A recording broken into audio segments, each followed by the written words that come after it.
Halo teman-teman semua, balik lagi di Lapak Tekno. Setelah menunggu hampir selama 3 tahun lamanya, akhirnya penerus Poco X Series hadir di Indonesia. Tepatnya tanggal 24 Februari kemarin, Poco X5 5G mulai dijual resmi di Indonesia. Jujur, awalnya aku punya ekspektasi yang tinggi dengan penerus Poco X3 NFC ini. Sempat mau upgrade karena aku pikir Poco X5 bakal hadir dengan spesifikasi yang keren dan harga yang murah.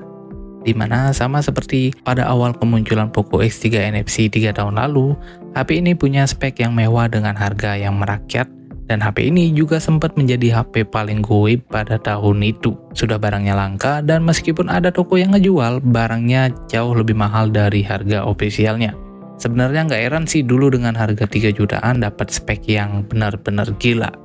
Tapi sayangnya spesifikasi yang diusung dari penerus Poco X3 NFC ini tidak sesuperior seperti yang diharapkan. Setelah melihat full spesifikasi dari Poco X5 5G dan nonton beberapa review di YouTube, aku rasa buat teman-teman yang masih punya Poco X3 NFC, belum saatnya upgrade ke Poco X5 5G. Oke, tanpa basa-basi di sini aku akan jabarin alasan-alasan aku pribadi kenapa upgrade dari Poco X3 NFC ke Poco X5 5G kurang worth it. Memang secara sekilas Poco X5 5G lebih unggul karena sudah mendukung jaringan 5G seperti namanya, sedangkan di Poco X3 NFC masih menggunakan jaringan 4G. Tapi seperti yang kita ketahui, jaringan 5G masih belum merata di Indonesia.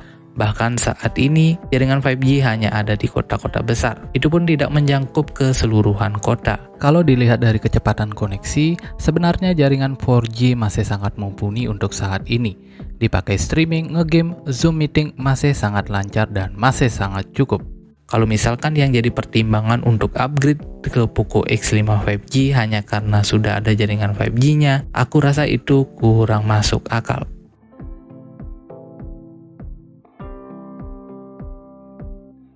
Secara garis besar, performa dari Snapdragon 695 yang dipakai Poco X5 5G memang lebih unggul. Terbukti dari skor Antutu benchmark bisa mencapai 400 ribuan. Sedangkan di Poco X3 NFC itu masih di 350 ribuan. Bedanya yang hanya 50 ribu, harusnya perbedaan performa di antara keduanya nggak terlalu jauh. Memang di sini aku nggak ada unitnya langsung yang bisa aku compare, tapi secara experience performa dari Poco X3 NFC masih sangat sanggup buat dipakai harian di tahun 2023 ini. Buat multitasking harian nggak ada masalah sama sekali, pindah-pindah aplikasi juga masih sangat lancar. Dibuat ngegame juga masih oke, apalagi setelah update ke MIUI 14 performanya makin lancar dan makin smooth. Untuk gaming performa HP ini masih bisa dibilang cukup layak. Game-game populer saat ini masih sanggup dimainkan dengan cukup baik oleh HP ini. Pertama ada game Free Fire Max. Di game ini settingan yang didapat adalah grafis maksimum dengan frame rate high. Saat bermain FPS yang didapat di dalam game ini yaitu stabil di 60 FPS. Game kedua ada game Mobile Legends. Dalam game ini settingan yang didapat adalah grafis ultra dan refresh rate di high. Dipakai push rank nggak ada masalah, FPS juga stabil di atas 50-an FPS dengan frame drop yang jarang terjadi. Game ketiga ada PUBG Mobile. Dalam game ini settingan yang didapat adalah grafis di smooth dengan frame rate di ultra. Saat bermain game, FPS bisa lancar di 40 FPS dan gyroscope juga lancar saat digunakan dalam bermain game ini. Di game keempat ada COD Mobile. Sama seperti PUBG Mobile, di dalam game ini grafisnya dapat di high dan frame rate di maksimum. Dan FPS yang kita dapat saat bermain game adalah rata-rata di 60 FPS. Dan game terakhir adalah game Genshin Impact. Ini adalah salah satu game paling berat yang ada di HP Android. Settingan terbaik yang kita dapatkan dalam game ini adalah grafis rendah dan frame rate di 30 FPS. Ingat, grafisnya rendah ya teman-teman, bukan terendah. Bermain selama sejam lebih bukan masalah untuk HP ini. Suhu HP masih adem dan frame rate juga stabil. Jarang banget terjadi drop FPS yang mengganggu. Dari sini kita bisa lihat kalau performa HP ini cukup powerful. Masih sangat layak buat dipakai di tahun 2023 ini.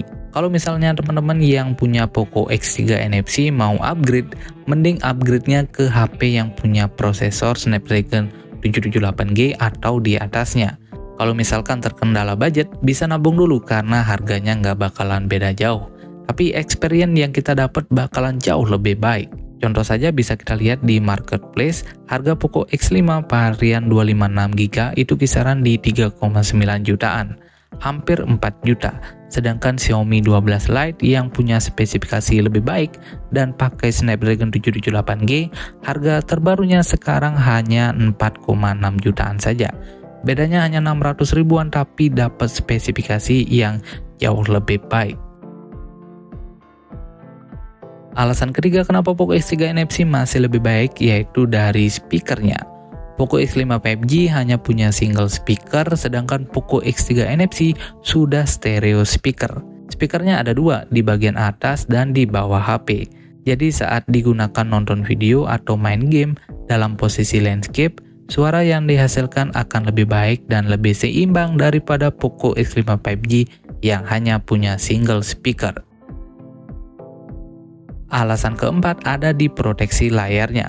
Memang bagian ini nggak terlalu sensitif karena keduanya sudah sama-sama dibekali dengan proteksi layar dari Gorilla Glass. Tapi sayangnya ada downgrade dari sisi proteksi layar ini. Poco X5 5G hanya pakai Corning Gorilla Glass 3, sedangkan Poco X3 NFC sudah pakai Corning Gorilla Glass 5. Secara ketahanan, harusnya proteksi layar di Poco X3 NFC masih lebih baik. Alasan kelima yaitu dari sisi baterai. Oke, di sini kita lihat dari kapasitas baterai dan fast charging dari kedua HP tersebut. Poco X5 5G punya kapasitas baterai 5000 mAh dengan fast charging 33 watt, sedangkan Poco X3 NFC punya kapasitas baterai sedikit lebih besar yaitu 5160 mAh dengan fast charging yang sama-sama 33 watt juga. Jadi bisa dibilang di Poco X5 5G nggak ada peningkatan dalam hal baterai dari versi sebelumnya. Dan alasan terakhir adalah dari sisi kamera.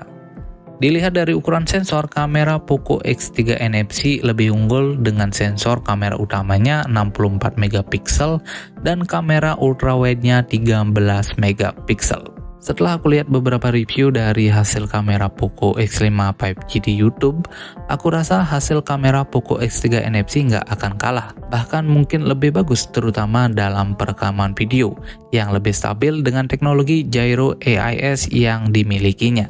Kamera utama Poco X3 NFC mampu merekam video sampai 4K 30 fps.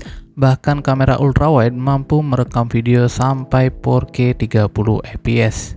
Sedangkan Poco X5 5G hanya mentok di Full HD 30 fps di kedua lensa kameranya. Dan berikut ini adalah hasil foto dan video dari kamera Poco X3 NFC.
Oke, itu tadi adalah alasan aku pribadi kenapa nggak worth it untuk upgrade dari Poco X3 NFC ke Poco X5 5G yang baru-baru ini dirilis resmi di Indonesia.